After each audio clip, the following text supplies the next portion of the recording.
The language we use in the monetary system is subject to interpretation, and our behaviour is created by the environment, which is unequal. If we think that genes could predispose certain behaviours, then the present justice system is rendered useless. If the environment is the same for everyone, and you take into account genes, then the justice system would be fairer. But why do you need a justice system? Because there are injustices? But why are there injustices? Because of the environment, product and service scarcity? Because of inequality among people? In the monetary system, people are not equal. The differences between social classes can be huge. So a justice system would not be useful in the monetary system. It's just an accepted idea, nothing more.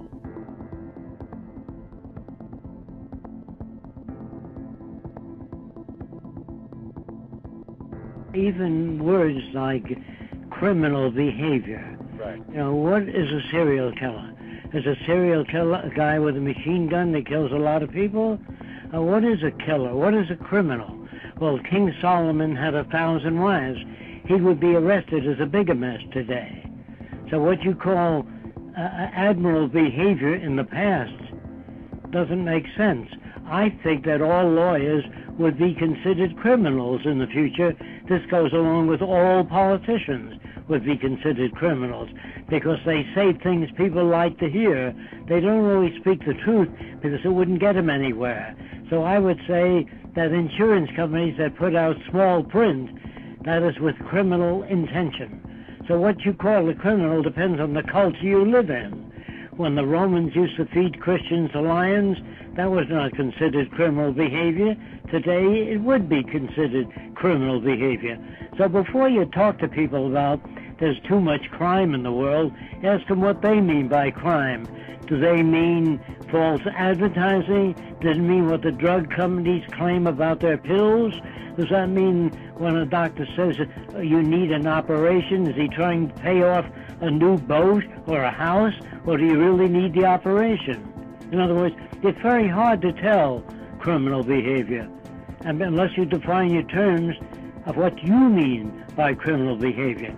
The latest definition of a criminal is one who's caught. You can't walk over to a judge and say everything you do is based on ignorance. He says, how do you see that? How do you mean that? I say, if you ever run into a judge that talks that way, you're halfway there. I've never met a person that says, how do you mean that? You know? So if you say to a judge, everything you do is erroneous, unreal, you might as well be a headhunter. You're putting people in jail, you're judging people, you know nothing about their background. He says, I know plenty about it. He's a criminal. He's been in jail before. That's his yardstick. Associative memory. So all our actions are based on associative memory. Do you understand what that means? Your experience, not the truth. But there are a lot of people that can afford an attorney who can look up the person that claimed he raped. And they could say, well, didn't you once claim that once before in another court? Or make her look like a cheap prostitute. You know what I mean? If you have a good enough attorney, he can take anything anybody says and twist it around. You understand? And if you can afford only a mediocre attorney, you might wind up 2 years in jail. If you can afford a good attorney, you might get 2 weeks probation, you know, a month probation. So attorneys must understand by that alone they are corrupt. If you can hire a better attorney than I can, you are corrupt. So's the attorney for defending you. If he was honest, he'd say to the other attorney, you got a point there. I can't disagree with you. If attorneys were honest, right? The punishment of this justice system is to deprive man from what the system offers: objects, services, access, information, trapping him in some rooms almost empty. But to get in possession of these services and goods in the first place, you have to work for the monetary system. Do not forget that. So, the justice system deprives a man from participation in the monetary system, locking him into a virtually empty room for a period of time. Let's see the effect that prisons have among prisoners and guards. In the early 1970s, an experiment on the psychology of imprisonment was carried out at Stanford University by psychologist Philip Zimbardo and his colleagues, who created their own jail in the basement of the Stanford Psychology Building. The students who volunteered for the study were carefully tested. Each had to be psychologically and physically healthy to participate. Some students were then randomly selected to act as prisoners, while others became guards. The researchers surprised the prisoners by having them arrested at their homes and dormitories. The prisoners went a series of rituals to establish their new lowly status. They lived in tiny cells 24 hours a day, cut off from their usual surroundings. Prisoner 819 did a bad thing. Prisoner 819 did a bad thing. Prisoner 819 did a bad thing. Prisoner 819. The guards, however, only worked 8-hour shifts, and they returned to their normal routines as students when off the job. What happened surprised everyone, including Zimbardo. The illusion became the reality. The boundary between the role each person was playing and his real personal identity was erased.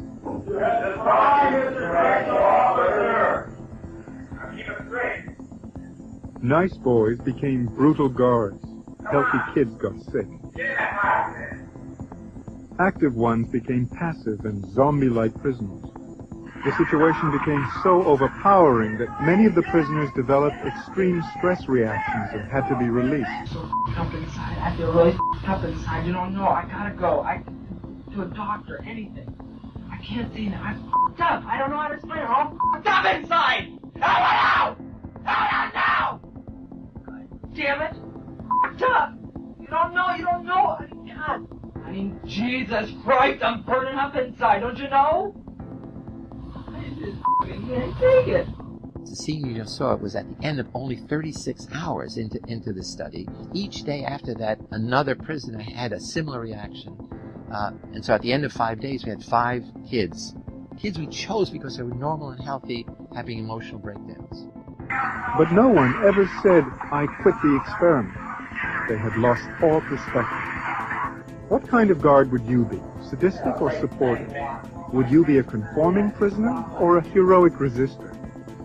The prison study, like Milgram's experiment, is not typical of research in social psychology.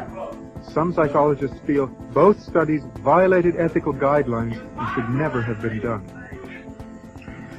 At times, even Zimbardo forgot he was an experimenter and acted like a prison warden. Though the experiment was meant to last 2 weeks, it was called off after 6 days. And are given a role, a job, saying your job is to keep these people in line, then you're certainly not the same person as if you were in street clothes and in a different role. You really become that person once you put on that khaki uniform, you put on the glasses, you take the nightstick, and you act the part. That's your costume, and you have to act accordingly when you put it on. I had really thought that I was incapable of this kind of behavior. I was surprised, I was dismayed to find out that I could really be that I could act in a manner so absolutely unaccustomed to anything I would even really dream of doing. And while I was doing it, I didn't feel any regret. I didn't feel any guilt. It was only afterwards when I began to reflect on what I had done that this behavior began to dawn on me, and I realized that this was a part of me I hadn't really noticed before. It still is a prison to me. I don't look on it as an experiment or a simulation. It's just a prison that was run by psychologists instead of run by the state.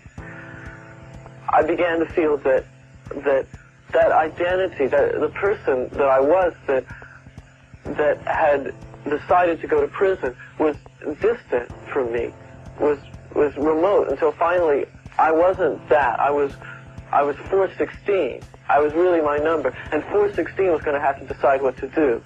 It let me in on some knowledge that I've never experienced firsthand. I've read about it. I've read a lot about it, but I've never experienced it firsthand. I've never seen someone turn that way. And I know you're a nice guy. You know? You understand? I do. I do know you're a nice guy. I don't get that because I know what you can turn into. I know what you're willing to do. If you say, oh, well, I'm not going to hurt anybody. Oh, well, it's a limited situation. It's over in 2 weeks. Well, you in position, what would you have done? I don't know.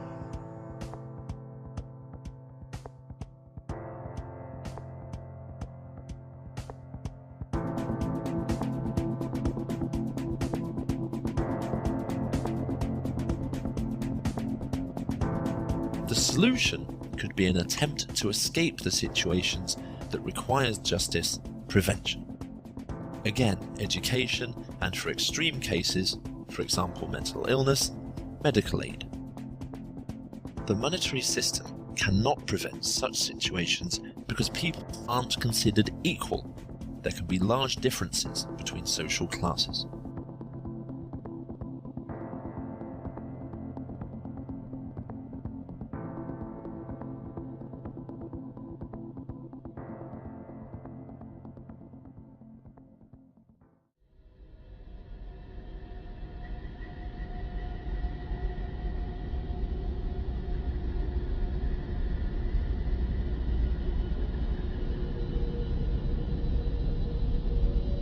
Environment creates behavior. Predisposing genes are triggered by the environment. Language is subject to interpretation. Today's environment is uneven. With these influences, the justice system is useless.